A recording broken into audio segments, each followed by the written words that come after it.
Have you ever needed to check which version of QuickBooks you're using, but weren't quite sure where to look? Whether you're brand new to QuickBooks or just doing a quick cleanup of your account, today I'm going to walk you through the simplest and most reliable way to find your exact QuickBooks version in 2025. It only takes a minute, and by the end, you'll know exactly where this information lives so you can manage your account with total confidence. Let's jump right in. Start by opening your preferred web browser and heading to the official QuickBooks website. Once you're on the homepage, look toward the top right corner.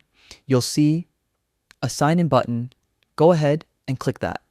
You'll now be asked to enter your login details. Simply type in the email and password linked to your QuickBooks account.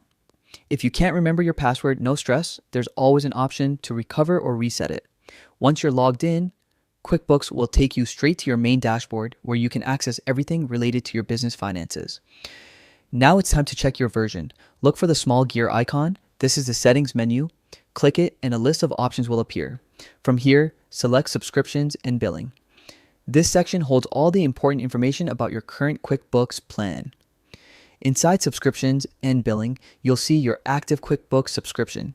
This is the version you're currently using. It tells you exactly what features are included in your plan and helps you understand whether you're using the right tools for your business needs. It's a good habit to check this from time to time, especially if you're thinking about upgrading, downgrading, or simply making sure you're getting what you're paying for. And that's all there is to it.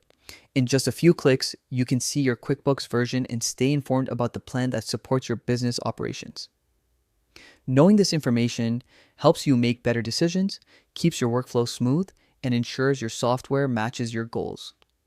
If this guide helped you out, feel free to revisit these steps anytime you need a refresh. Thanks for watching, and here's to managing your finances with confidence and clarity.